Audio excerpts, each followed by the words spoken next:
Hello, everybody. Carlos here from Fightful MMA, FightfulBoxing.com. You're talking with Andy Ruiz versus Anthony Joshua. Boy, this was oof. I'm still reeling from this. Apologies for the, I guess, different setup and the different equipment here tonight. We are experiencing a lot of technical difficulties getting in here. But for those of you who are tuning in here for the very first time ever, welcome to Fightful. What is Fightful, if you ask? Well, we are a crossover combat sports website that specializes in MMA, pro wrestling, and boxing. Do tons of exclusive, lots of great writers, features, interviews, news articles every single day on all three sports. And the cool thing about Fightful is if you don't like boxing, you can head on over to the pro wrestling section of the site and just read all about the amazing content that Fightful has on the pro wrestling side, from interviews, podcasts, just about everything. Same with pro wrestling. You're not a fan of pro wrestling, head on over to the MMA side or the boxing side. It's a really great website for the combat sports fan. And I am your lead boxing reporter, Carlos Toro. Been doing this since 2016. Been to a ton of fights, covered a lot of great events, especially in the New York area. Actually, just last month, or I guess technically a month and a half ago, I was at Madison Square Garden covering the Terrence Crawford versus Amir Khan fight, which, the controversial ending to Crawford hitting Amir Khan right below the belt, not right in the as that the placement of that punch was iffy. It's not exactly in the family jewels, but regardless, I've been to a lot of great fights in the past, and this fight that we had between Anthony Joshua and Andy Ruiz Jr., boy, what a barn burner this was. Again, apologies for the setup. We are experiencing a couple of technical difficulties here. A couple of technical difficulties. Boy, I'm still struggling right now to even just put myself into words for, what just happened. Like, we just got the Mike Tyson, Buster Douglas moment from 1990 in Japan at the Tokyo Dome. We just got that in 2019 at Madison Square Garden. My God. Again, let me just reiterate. For those of you who are tuning in and are confused of the title of the podcast, yes, Andy Ruiz Jr. beat Anthony Joshua clean as a whistle in the middle of the ring, no controversy whatsoever, to become the new unified WBA, WBO, and IBF World Heavyweight Champion, spoiling Anthony Joshua's U.S. debut. And I do mean spoiled the debut. Just kind of waiting for a little more people to show up. And if you have any questions about the fight, about the rest of the card, about anything boxing related, feel free to mention it in the live chat so I can talk about it. I would love to talk to you guys and see what your thoughts are on the fight. We got one here in the comment section. I don't know. Andy Ruiz Jr. fought for the WBO title before this. Yes, he did. Back in 2016 when he fought Joseph Parker for the vacant WBO title. That title was vacated by Tyson Fury. I don't remember if it was vacated or they stripped him of the title. It was a very weird situation Tyson Fury had with the respective governing bodies, but the title was vacated at the time. Parker beat Andy Ruiz by majority decision. I thought that it was, I thought Andy Ruiz decisively lost that fight, but that was back in 2016. And ever since that loss, he has, bounced back tremendously. He took a 15-month break from the sport of boxing. He came back in. He was briefly with Top Rank before moving on to PBC. And this whole story, the story of this fight of Andy Ruiz beating Anthony Joshua, there are so many layers to this fight and to the entire buildup of the fight, which is just it's equal parts shocking. It's equal parts amazing. It's so many different things. This will be one of those nights where you will, 30 years from now, you will remember exactly where you were when you watch this fight, this moment where Andy Ruiz Jr. beat Anthony Joshua to become the new unified WBO heavyweight champion. Again, and for those of you joining in, I had some technical difficulties, which is why we had a little bit of a late start. Let me know if you can hear me just fine. I'm looking at it on a separate screen, and the video actually appears to be a-okay for now. So let me know if there are any visual or audio issues with myself. Looking at the comment section, there were a lot of people coming in, chiming in with their thoughts that Andy was doing a quick turnaround. He fought April 20th on the last PBC on FS1 card. Yes, he did. Actually, he did. It was not a PBC on FS1 card. It was actually a Fox card. It was, I believe, the co-main event to the Danny Garcia versus Adrian Granado's fight in Carson, California, which was happening at the exact same time as the Terrence Crawford versus Amir Khan pay-per-view. And a funny story about that, about Andy Ruiz, me watching that fight he had against Alexander Dimitrenko on April 20th. I remember I was Madison Square Garden. I was way up in the rafters. The pay-per-view started. It was, I believe in the first fight, early in the first fight, I may have my timeline wrong, but it was right around that time.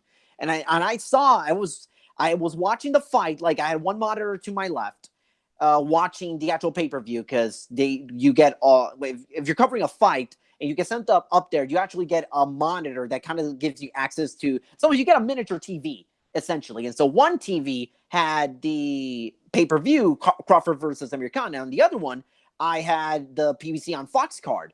And I saw Andy Ruiz just knock out Alexander Dimitrenko. He obliterated Dimitrenko. And it was funny because after the interview, after the fight, Andy Ruiz was interviewed by PBC, and we say, I want Deontay Wilder, I want Anthony Joshua. And I thought to myself, why are you calling out Anthony Joshua? Joshua's on the other side of the street. And it was really, really, and I thought, and lo and behold, we just, he wanted Anthony Joshua. He got it. Less than 2 months later, it's hilarious. Not even 6 weeks has passed. Actually, no, I think it was 6 weeks exact that has passed since that fight.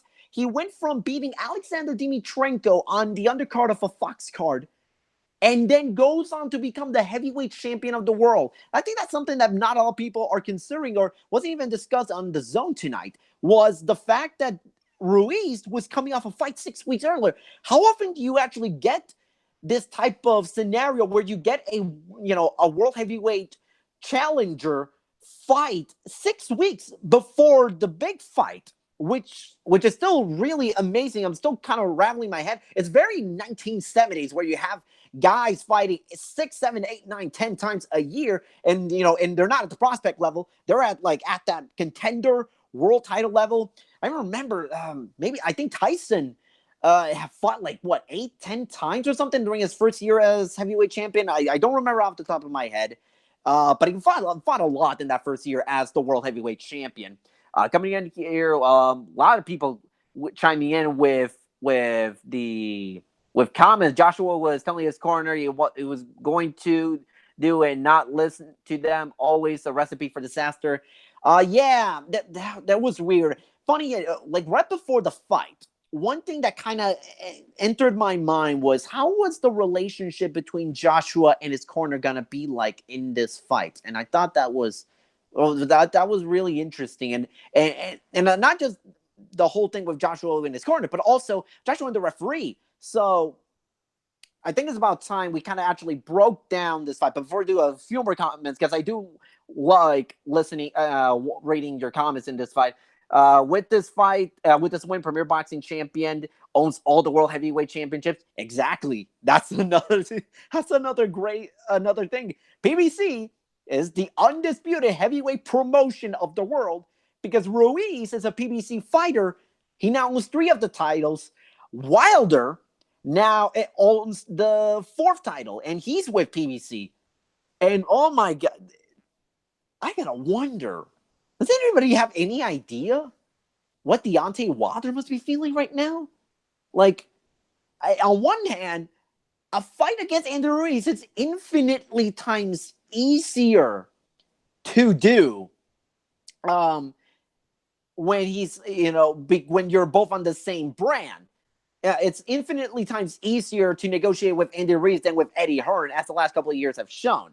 So this is really interesting. But the problem is, Wilder Ruiz ain't happening anytime soon, because Wilder's already committed to Luis Ortiz and then said contracts are signed for the Tyson Fury rematch. But Yeah, Anthony Joshua is going to get a rematch against Andy Ruiz Jr. There is a rematch clause. So Eddie Hearn wants to make that fight in the UK. Eddie Hearn has to make the rematch. Like, there's no two ways about it. The Zone is paying Eddie Hearn $1 billion for the next 8 years to for this U.S. expansion. And my God, I don't think I don't think this could have been a worse night for Eddie Hearn, for his cash cow, for his top man to go down in flames like that. It wasn't a flash knockdown. It wasn't that he got hurt or something wonky. He got beat. Anthony Joshua got beat up throughout this entire fight, or at least from the third round onwards, after Joshua dropped Andy Ruiz starting off. So this was real crazy.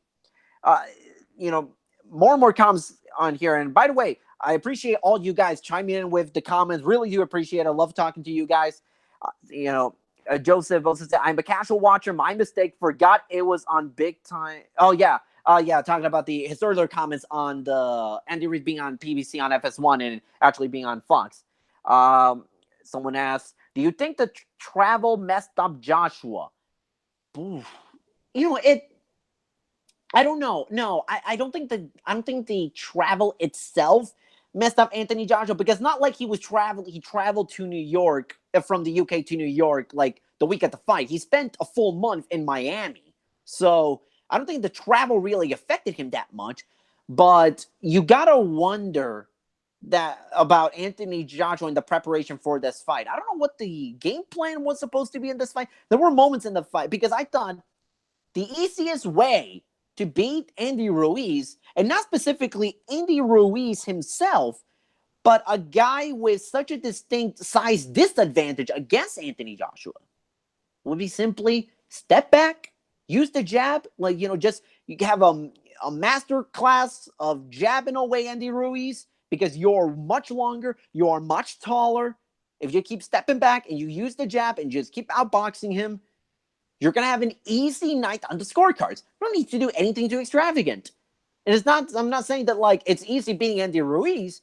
I'm just saying, when you're a guy who's that much taller, that much longer than Andy Ruiz Jr., the game plan kind of already sets itself up, don't you think? If you're going to compare the reach of both guys, Joshua's 8 inches longer, and all he needed to do was just jab away. Because if he just jabbed at Ruiz and he lands those punches upstairs, then Ruiz can't get closer. But mistake by Joshua. After he dropped Andy Ruiz in the third round, Ruiz got back up. Joshua got a little bit antsy. He was kind of he was looking a little desperate. Then he decided to take the fight up close. And that's when Ruiz, started firing up those quick counter hooks. And that's what killed Joshua, is the fact that he decided to sort of take the fight up close, which was clearly going to be in Andy Ruiz's favor, because Andy Ruiz is deceptively quick, very fast. One thing that not a lot of people do recognize is just how fast Andy Ruiz is. With his hand speed is top 10 in the world. Maybe top 5 in the world, if we're being completely honest with you. And I don't think Anthony Joshua fully recognized that. He thought, okay, I dropped him. I got him down. Now let's go home. Now I want to try to see if I can end this quickly. No. Andy Ruiz had the perfect reaction to to knocking down Anthony Joshua. He wasn't desperate. He wasn't, looking for the knockout. Wasn't quickly attacking like a savage. He took his time. He looked for an opening. He got on the inside and started attacking Anthony Joshua, where he struggled up close. And in the 4th round, in the 5th round, Andy Ruiz wasn't, trying to throw wild haymakers. He wasn't throwing the left hook upstairs. He wasn't trying to force the knockout.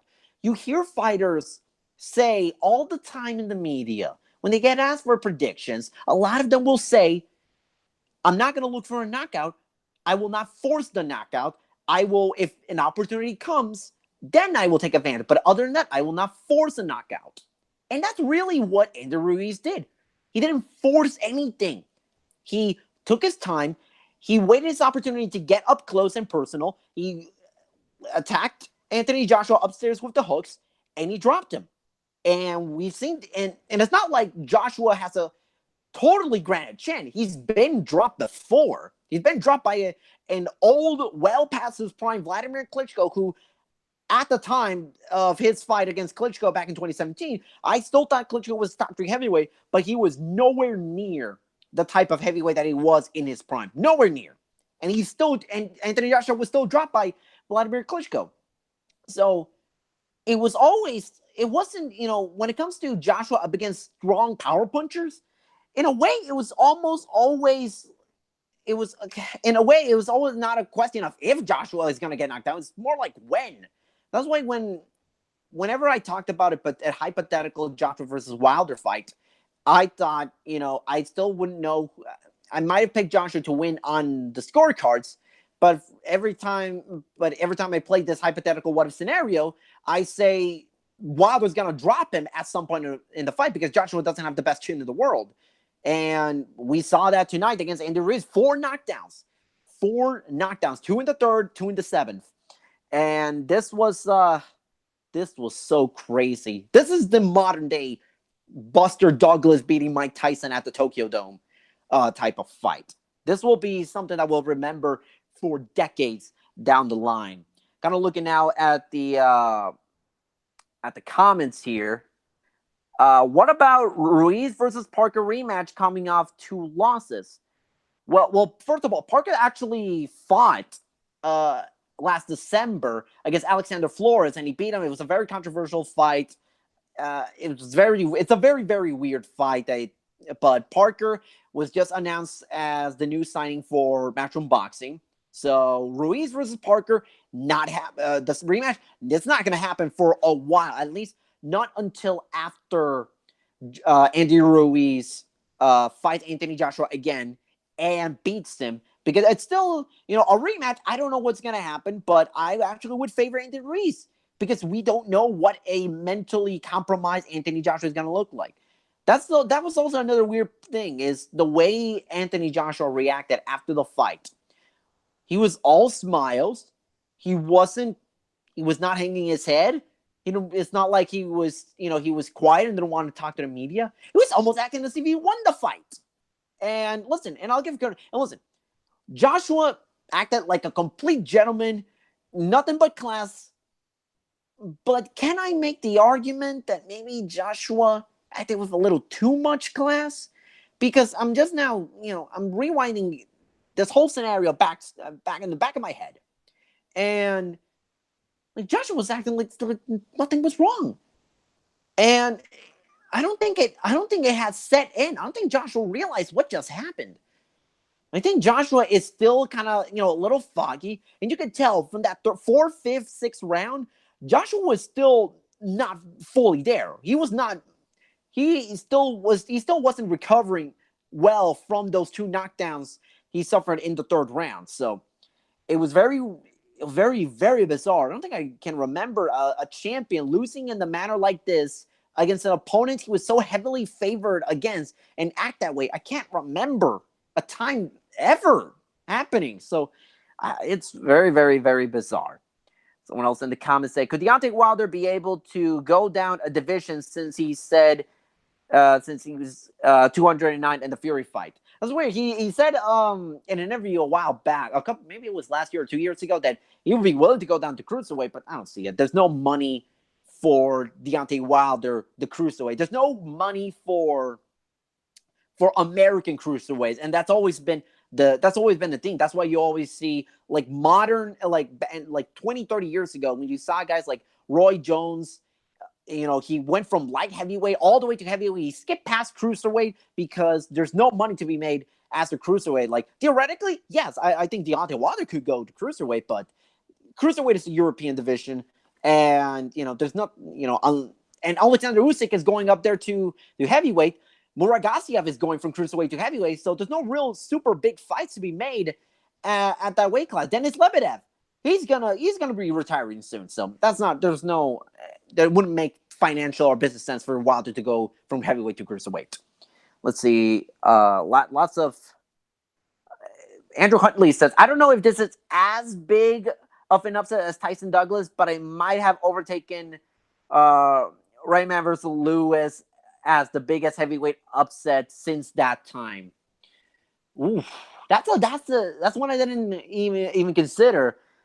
We are still like kind of like in that heat of the moment, like everything's all hazy, all foggy, kind of like Anthony Joshua was acting throughout this fight. And man, I don't know. Maybe it is a prisoner of the moment type of situation, but I'm not sure if this is on the same level as Tyson Douglas. But you cannot deny that this is this generation's Tyson Douglas. Like, this will be the type of fight that will be remembered decades down the line. And for a lot of British fans, they're kind of going to look at this fight in a somewhat similar fashion to how a lot of us Americans view Mike Tyson losing to Buster Douglas. But Andrew, you do have a really good point. I don't know if this is as big an upset. I think betting odds wise, I don't think this is a bit. I need to check the odds. I need to check the odds. I'm almost certain that the odds of Ruiz beating Joshua were closer than Buster Douglas beating Mike Tyson. So you may be right. At least on the betting lines side, it may be. I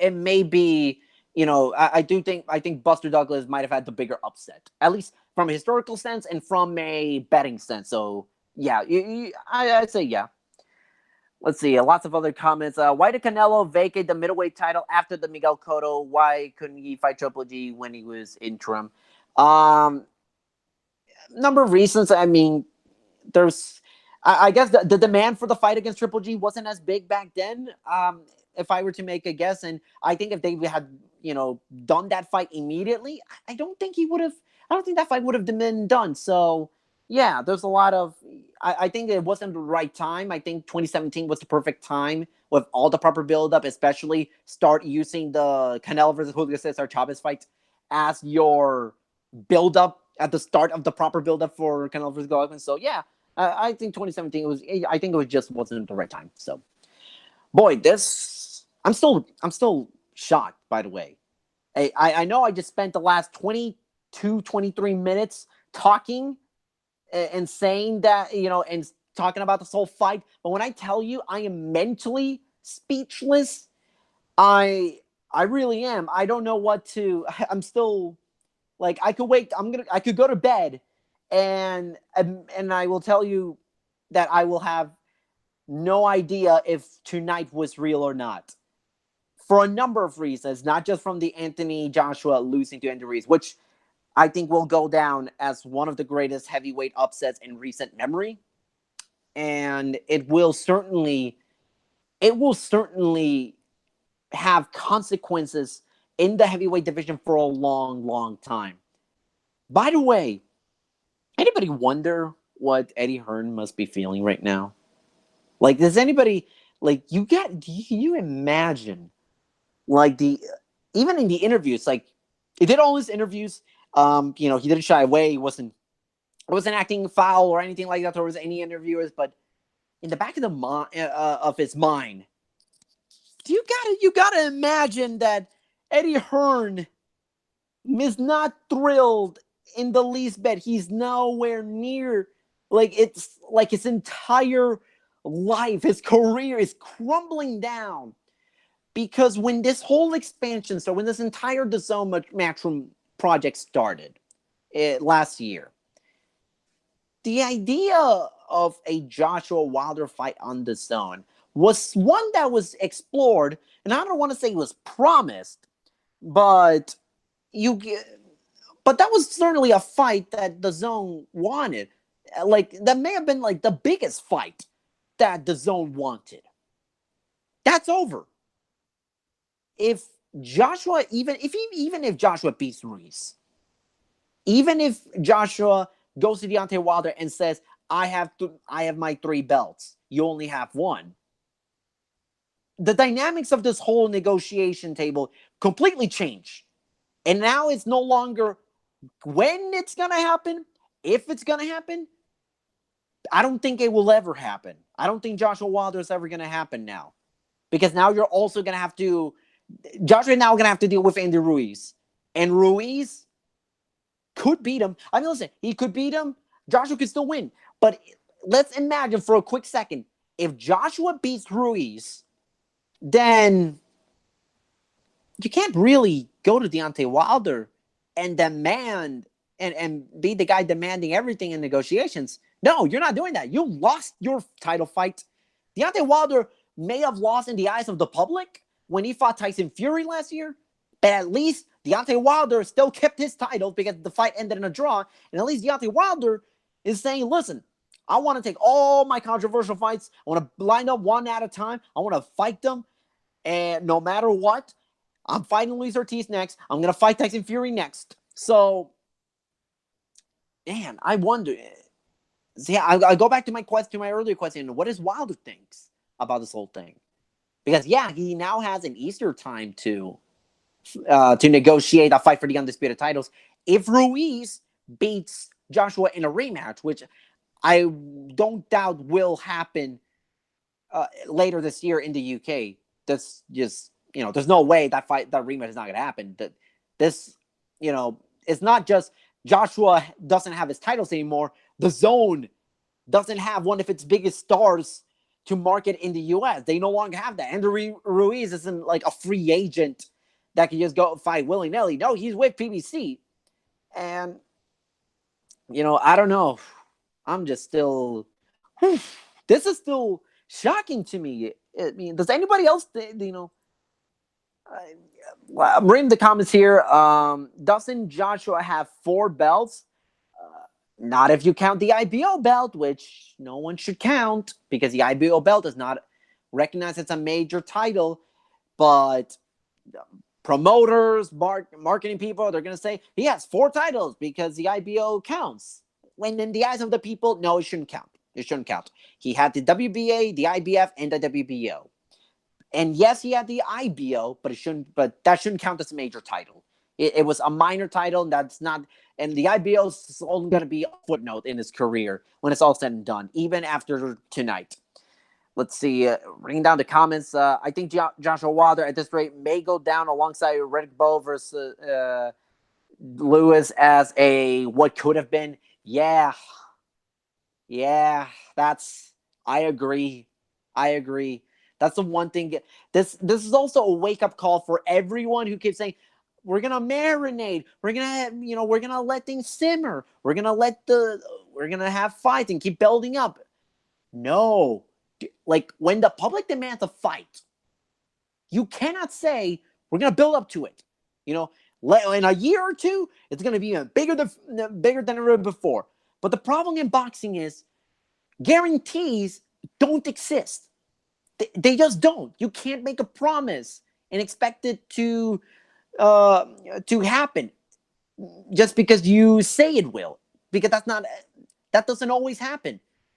Like, this is the risk that Joshua and Wilder took when they constantly get close in negotiations and things fall apart. That's the risk they took. So, boxing lost Joshua versus Wilder, but it's not because the demand wasn't there, because the demand has been there for 2-3 years now. They just thought that they risked it, and it turns out it didn't work out. So really, again, that's a really good that is a really good take. This being Riddick versus Lewis as what could have been. So I don't know, on one hand, I feel I feel really bad that we're probably never gonna get that fight, Joshua Wilder, but that is the risk we took.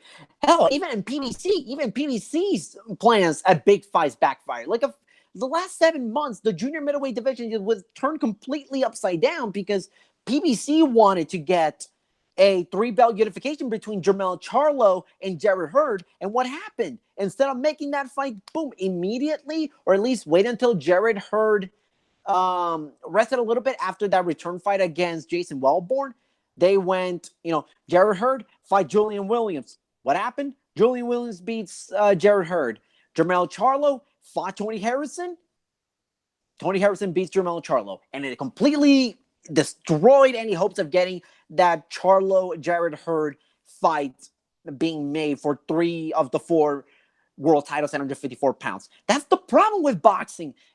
People look towards the future and think more time waiting means more money, when really your risk of losing all that money just goes down the drain.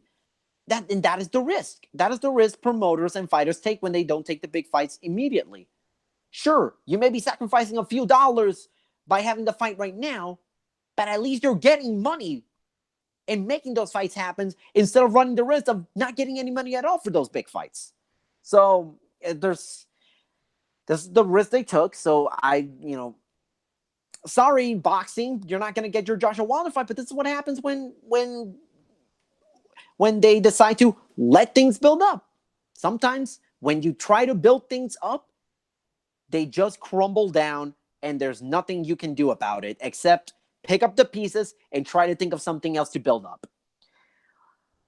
Going there, reading down the comments. Wow, a lot of comments out here. Thanks so much, everybody, for commenting. I know, wondering what are my audio levels good, because we are doing a completely different setup with the podcast and everything, because had a couple of technical issues. Let's see, a lot of ideas. What is the ring belt? Ring belt is the Ring Magazine belt. It is a very, very old title that's been going through a couple of iterations. It's very hard for me to explain the whole lineage of the Ring Magazine title, but essentially, it is a title that is not under the confines of a major sanctioning body or an organization. It is, in theory, supposed to be, the purest of the world titles out there, but its legitimacy has been put into question in some years. And speaking of the ring belt, it was funny because the ring Magazine kept saying, we will not give Joshua or Wilder the ring heavyweight belt until they fight each other. Now I'm curious what the Ring Magazine has to say now. Now, does that mean that if Wilder and Fury have their rematch, does that become the new title, the new fight to make for the Ring Magazine belt? That's really interesting. I don't work for Ring Magazine. I don't write for them, but I do know some people that do. So I'm curious to see what their thoughts are going to be in regards to Wilder Fury being for the Ring Magazine heavyweight title. Let's see. Isn't Wilder with Showtime? Yes, sort of. It's weird. So Wilder fights on PBC, and PBC has broadcast deals with Fox and Showtime. And most of Wilder's fights were on Showtime, but it's very weird, very fluent. We don't even know what the status is going to be for Wilder's fight against Luis Ortiz. Is it going to be on regular Showtime? Is it going to be on Showtime pay-per-view? Is it going to be on Fox? Is it going to be on Fox pay-per-view? We don't know yet, so there's still kind of a lot for, to sort of wait before we sort of get the full detail. But yes, Wilder is with Showtime because he fights on their network a lot, and he is by far Showtime's biggest draw. Like, that's without a question. The fight against Luis Ortiz and the fight against Dominic Brazil gave Showtime its highest ratings and viewership in the last few years. That's what it goes, without a doubt. Looking at here, Rich Styles said, Deontay Wilder tweeted, he wasn't the true champion. His whole career consisted of lies, contradictions, and gifts, facts, and now we know who was running from who.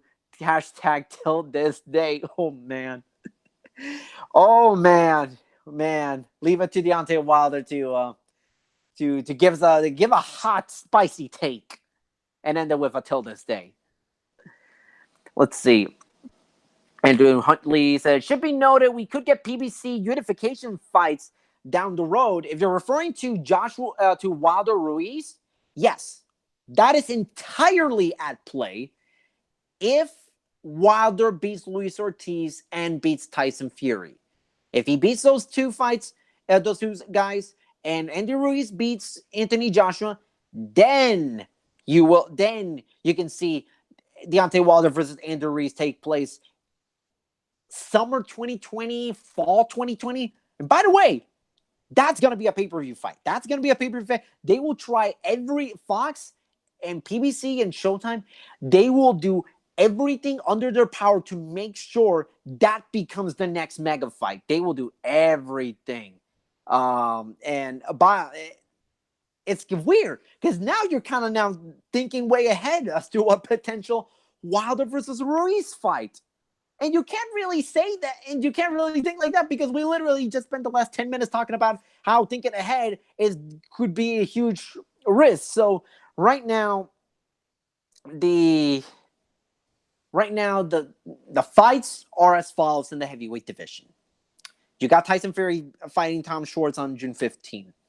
You got Deontay Wilder fighting Luis Ortiz later this year.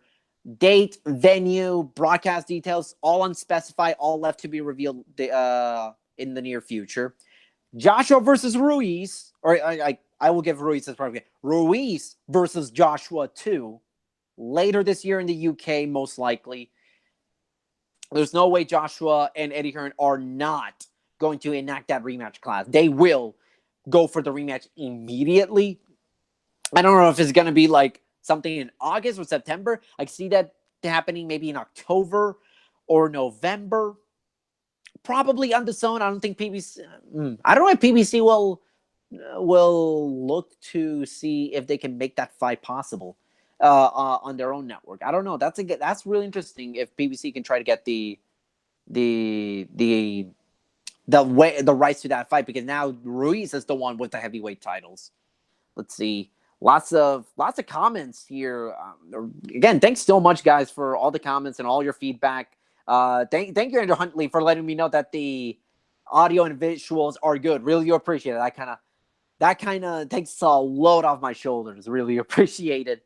Let's see. Why didn't Fury versus Joshua both defeated Joshua never beat Fury? If you're referring to why.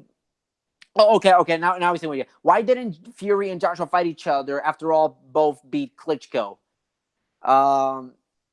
Under the simple premise that Tyson Fury, when he beat Vladimir Klitschko, he had his wild episodes with drug addiction, suicide, and mental illness, and obviously there was no way Fury should even have been fighting in those 2 years where he was dealing with all the personal demons. And again, I do want to congratulate Tyson Fury on overcoming those demons and achieving the level of success he's had since beating Vladimir Klitschko.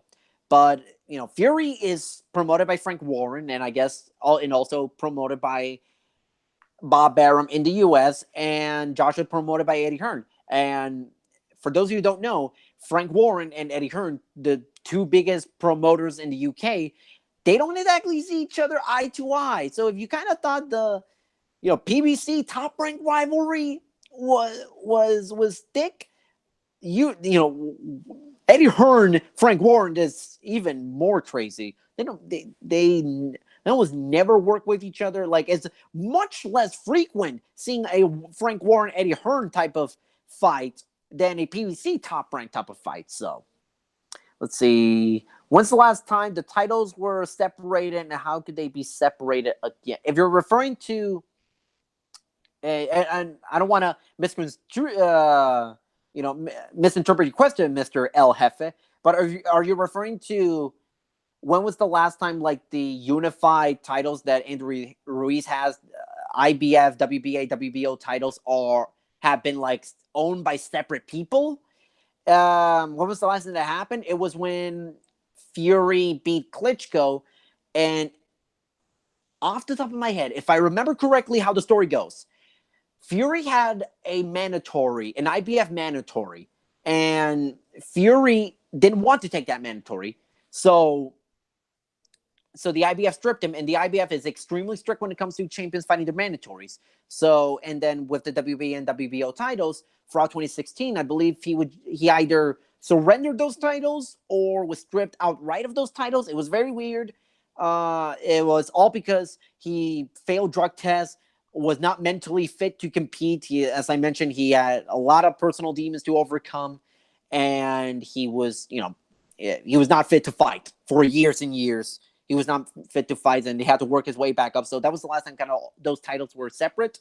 And for the IBF, Charles Martin won the title. The WBA, that remained vacant because they wanted to, they waited a long ass time for Fury versus Klitschko, and it never happened. So the WBA title just remained vacant until Joshua beat Klitschko in 2017, and the WBO title, Joseph Parker beat Andy Ruiz in 2016 to win that title. So hopefully that answers your question.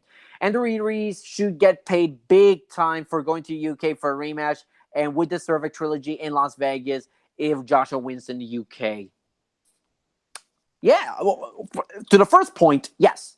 Andy Ruiz should get paid a lot of money. He is the A side now. Joshua may be the bigger star, but now you're asking Andy Ruiz to defend his 3 world titles and go to the UK and possibly fight on their network. He should be getting paid handsomely. Like anything below 8 figures, in my opinion, should be a travesty and a disservice to Andy Ruiz for pulling off one of the biggest upsets in boxing history. And let's not forget, Andy Ruiz was very close to beating Joseph Parker in 2016 to win the WBO title. And some may argue that Andy Ruiz did beat Joseph Parker to win the WBO title. So it's not like Ruiz was a bad heavyweight or not or like a novice or a journeyman. The guy was always a top 15, top 10 heavyweight.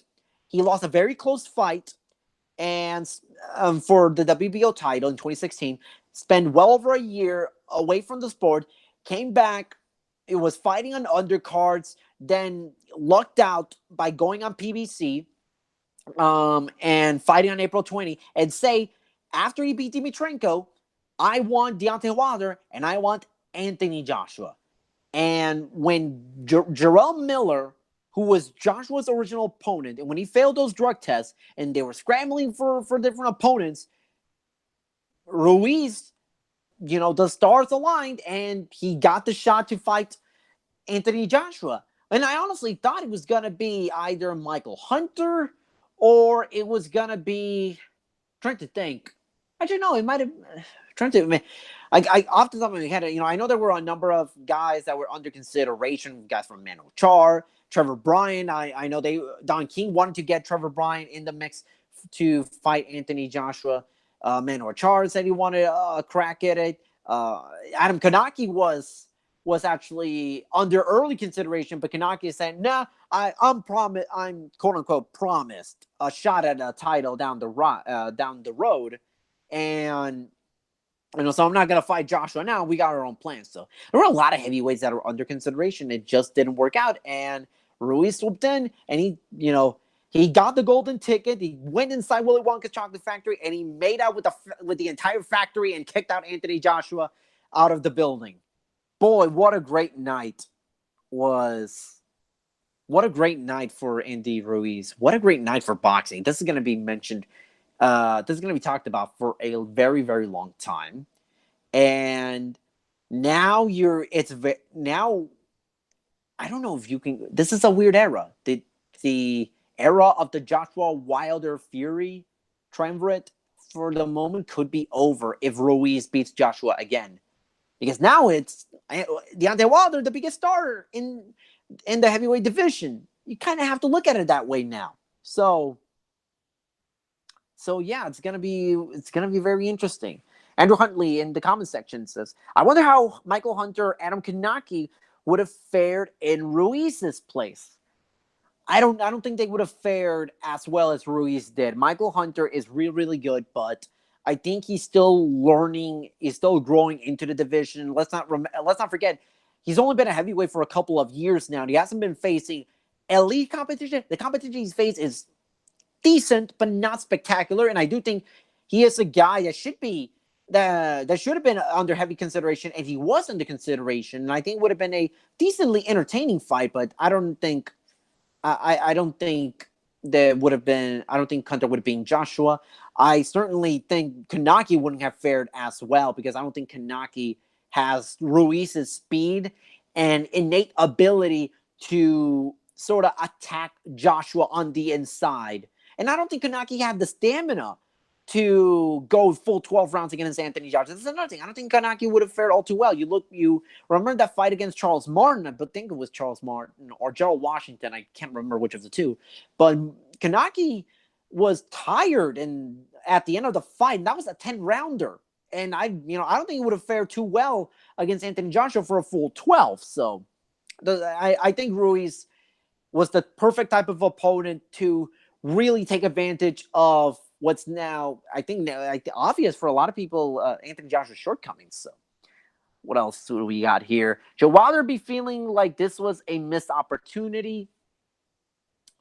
Both Wilder, Al Heyman, Eddie Hearn, Anthony Joshua, The Zone, PBC, Fox, Showtime, all must be feeling, wow, we completely whiffed on Wilder Joshua. We completely missed out on that. But as I mentioned, this was a missed opportunity, and I don't think it's ever going to happen. And if there is a remote chance it does happen, it will no longer be as big as it was being built up to be. The value, the luster, it's diminished greatly in a Wilder Joshua fight. So, I think we just about did enough to talk about on the Joshua Wilder situation and Joshua versus Ruiz. Let's not forget, this wasn't the only fight in boxing. There was a full main card of title fights. So let's quickly go down because someone did Rich Styles in the comments said thoughts on Callum Smith unification with Canelo since he became the WBA champion by beating Rocky Fielding. All right. Before we get to that question, let's break down what happened the rest of the card. So Callum Smith, the WBA super middleweight champion, he beats Hassan and Dom, TKO in the third round. So what happened, the story of the fight was essentially Callum Smith beats an overmatched, undersized, totally undeserving Hassan and Dom. And the first round, Smith lands a check left hook, drops Hassan and Dom. And Dom was slow to get up, survives the round. Round two, almost exactly the same way. Callum Smith lands a hook, drops Hassan and Dom, slow to get up, survives the round. Then round three, instead of a hook, he lands a straight right hand, like right here.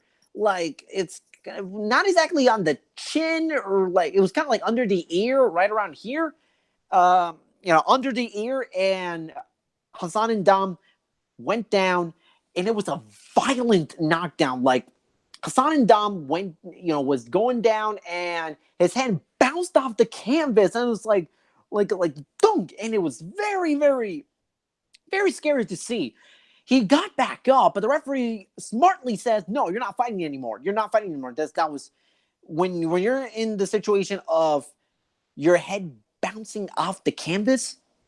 No, you shouldn't fight. I don't think you should fight anymore when that happens, because now you're dealing with a concussion, and it's not smart to fight when you're concussed or you're very close to having a concussion. So this was his first title defense. We all knew Callum was gonna knock Hassan and Dom out inside of 5. I said inside of 5 rounds. He did it in 3, and this fight didn't tell me anything about Callum Smith that we already know. He's faced much better opposition his last fight when he beat George Groves in Saudi Arabia. So I don't know what is it with. I don't know what was the point of making this fight happen. It was I guess a stay busy fight before, in a way, kind of an audition, as Chris Mannix after the fight was when he was interviewing Callum Smith. He was saying, do you see that was this kind of like a audition for a potential fight against Canelo Alvarez? Because the story is Callum Smith has what's considered the super title, which is the top world title that the WBA has. And Canelo Alvarez, he may be the unified WBA, IBF, and WBC champion at 160 pounds, but he's also the WBA regular champion, as in the secondary champion, the not as good as the super champion. And, Canelo and Callum Smith both fight on the zone. And Callum Smith was the name being thrown out by Oscar De La Hoya after Canelo Alvarez beat Daniel Jacobs on May 4th. So, obviously, the zone wants to make Canelo versus Triple G3. I think that's abundantly clear for September 14. But if for whatever reason that fight doesn't happen, Callum Smith is a very, very big possibility because there are no real big middleweights out there for Canelo to beat that would warrant that would constitute it being like a mega fight or a super big fight, because Demetrius Andrade has his title fight at the end of the month, and I don't know if that's enough time for him to recover to prepare for Canelo Alvarez down the road. So Callum Smith versus Canelo Alvarez. I like that. I really hope that fight does happen. I really do. And I do think that this would be a much better fight for Canelo at 168 than the one he had last December against Rocky Fielding, because he just completely obliterated Rocky Fielding. Even I was surprised because I thought Rocky Fielding was going to do a much better job fighting Canelo, and Rocky Fielding had the worst game plan possible, where he had the size advantage and didn't decide to take advantage of it at all and decided to try to trade with Canelo, one of the best body punchers in boxing, and try to fight him on the inside. There was no way Rocky Fielding was going to win that fight. That was a losing. You were going to lose that 100 out of 100 times. So let's see. Hassan and Dom was a knack for getting up from knockdowns. He has no business rising from. Still good stoppage, and Dom had nothing for Smith. Would like to see Smith versus Canelo or Caleb Plant or David Benavidez next to. Yeah. Oh, I would love to see Callum Smith go up against any of the other super middleweight champions. The problem is the rest of the division's champions are either with PBC or with Frank Warren, so that's going to make negotiations a lot tougher, and you have better fights you can make in-house. And when I mean in-house, I do mean I include Canelo because he also fights in the zone.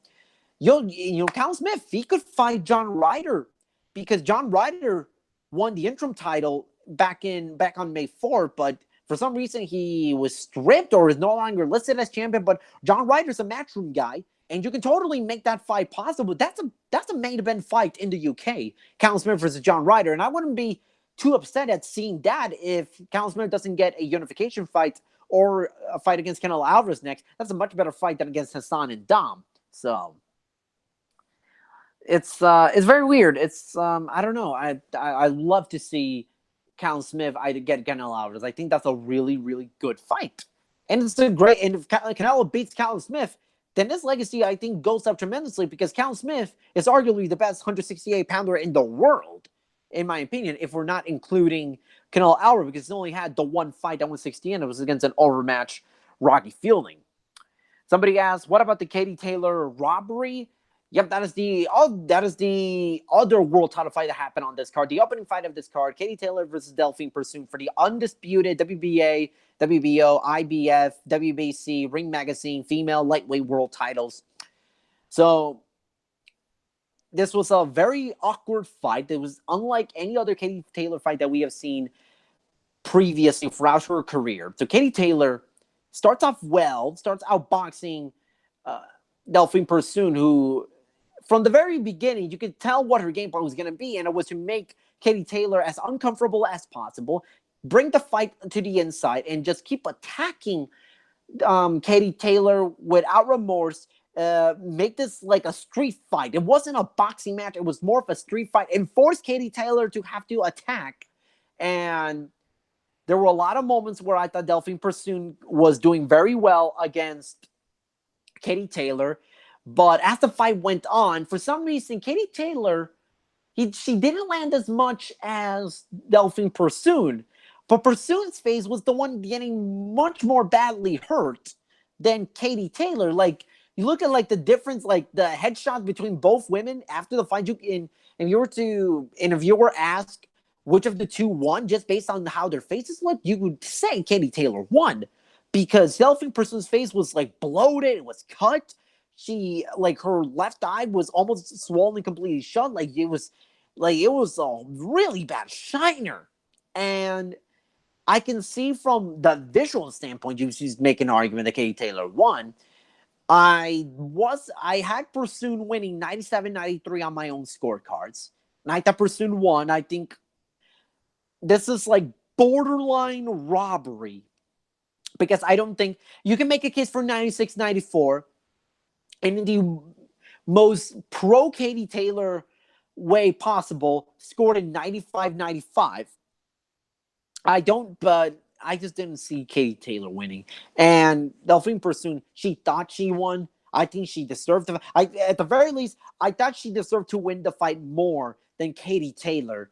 And you just gotta feel gutted for her. There has to be a rematch next. Like that. That is a fight that was very entertaining, very cagey, very Street Fighter ish. But there was still a lot of entertainment value.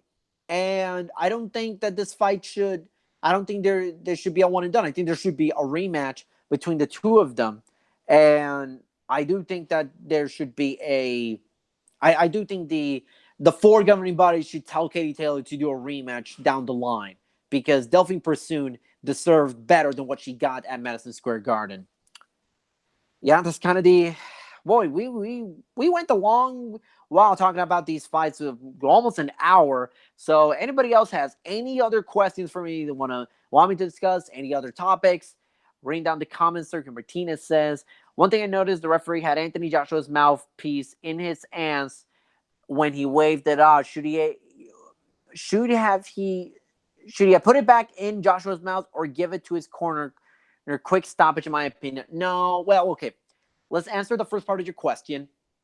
So, when he was dropped down, I saw, and maybe I was caught up in the moment, but I thought I saw Anthony Joshua spit out the mouthpiece and when he was dropped down the fourth time. First of all, that was clearly, if he did spit the mouthpiece out, that was clearly a way to buy time and to try to keep fighting. And at the very least, I wouldn't have no problem with Anthony Joshua getting docked the point, which by then, Joshua would have then needed a knockout immediately to, or at least throughout the fight, to win the fight, because I don't think he was going to win on the scorecards in that manner. So, should he have putting it in his mouth? I think by that point, the referee understood, based on Anthony Joshua's body language and the way he was getting hurt, the way he wasn't responding well in the rounds after the first two knockdowns. I think the referee made the smart call. I think it should have been a stoppage. I think the stoppage was right. Anthony Joshua had plenty of chances to show, not say that he can keep fighting, show that he can keep fighting. Because there were moments where Joshua was not doing anything. He was eating those left hands from Andy Ruiz. I had no problem with the stoppage whatsoever. I predicted Joshua was going to win by knockout, but turns out, jokes on me. Andy Ruiz was the one who won the fight by stoppage. But no, I had no problem with the stoppage. I thought the stoppage was right. Let's see. Any chance for Brandt versus Charlo? If you're referring to Jamal Charlo, that's a little tough because Jamal Charlo is with PBC, Rob Brandt is with Top Rank, and Top Rank clearly has plans for Rob Brandt for the next couple of fights. They got Rob Brandt going up against Ryota Murata later this year in Japan, which I'm really excited about. By the way, I do think this is going to be a much better fight than the first one. And Rob Brandt against Jeff Horn is a fight that could be explored for down the line. So Brandt versus Charlo, I don't see that happening anytime soon, if ever. Let's see. If Canelo beats Callum Smith, does he get the ring belt? But also, and does that mean he would have the most belts in boxing right now? When you say belts, I guess if you're counting all the titles, I think yes. Actually, if I'm not mistaken, I actually do believe Canelo Alvarez actually already has the most titles in boxing, at least on the male side. He has the WBA Super, WBC, IBF, and Ring Magazine middleweight titles. That's 4. He has the WBA regular super middleweight title. That's 5. So if he beats Callum Smith, he gets the super title. He gets, I guess, technically the WBC diamond title. I'm not counting that because that title has no meaning whatsoever. And he has the ring bell. So 6. So we got 6. At least on the men's side, Canelo Alvarez has the most titles already in boxing, and he's tied in boxing overall because both Katie Taylor and Clarissa Shields have 5 titles with the WBA, IBF, WBO, WBC, and Ring Magazine Undisputed titles. Katie Taylor 135 and Clarissa Shields at 160. So yeah, so we'll see. As a quick note, Ivan Rakic stopped the normally Iron Chin Devin Alexander on FS1 tonight. Yeah, pretty. Yeah, I didn't talk about that at all. But yeah, Ivan Rematch against Devin Alexander, that was completely overshadowed.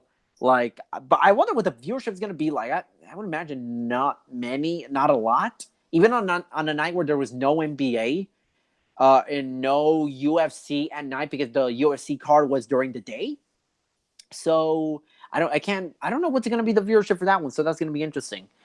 Let's see. Looking at what is next for Ryan Garcia. Don't know. Won't be a big fight next, or at least it won't be a title shot anytime soon. He's still in that developmental stage of his career. He'll say that he wants to face the big names. I don't think he's ready for the big names right now. I think Golden Boy is smart to keep giving him,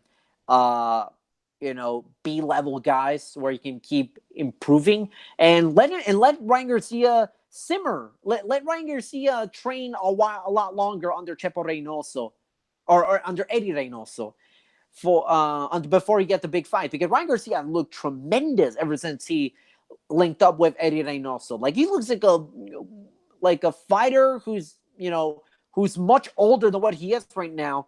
I like Ryan Garcia right now, but I don't think he's ready for the big fight at this moment. So I think Golden Boy is just gonna play it smart. They're gonna try to make sure he gets built up the right way, and when he does get the big fights, it becomes like a real big event. Let's see. I would love for Ortiz to upset Wilder and Ruiz and Ortiz to fight for all the glory. Boy, that would be something. That would be something. Andy Ruiz versus Luis Ortiz for the undisputed heavyweight world titles. Wouldn't that be something? Not gonna lie, I would gladly pay $70 for that fight. I would gladly pay that much on pay-per-view. Nope, you will not get any questions. Give me the big beefy sirloin boys. I want all the Haas in that fight. I would love to see Luis Ortiz versus Andy Ruiz for all the heavyweight titles. I would love to see that happen. I'm not even being facetious. I would love to see that happen. One last quick run at the comments. Guys, I love all the feedback. I love all the questions, all the comments, all your thoughts, all your opinions. I loved it. I really, really do appreciate everything. I love you guys. Again, thank you so much for being on for coming on the show, giving your feedback, your comments. A lot of your comments are very insightful. Lots of really good questions. And for those of you who are tuning in here for the first time, Fightful.com, your premier source for pro wrestling, MMA, and boxing. We give equal cover to all of those three sports. Tons of exclusives, tons of news, coverage from all across the world. We got correspondents from the UK. We got correspondents all over the US. We got a correspondent from me in Puerto Rico. So yeah, Fightful's got you covered with everything. So you can head on over to Fightful.com, where all the big news in pro wrestling, MMA, and boxing. Carlos Toro, from Fightful.com, signing out. Subscribe to our new Fightful MMA and boxing YouTube channel. Give a thumbs up to this video. Leave us the comments on iTunes and Stitcher and all places where you can get your podcast. Again, thank you so much, everyone. This has been Carlos Toro for the Anthony Joshua versus Andy Ruiz post show. I will see you later.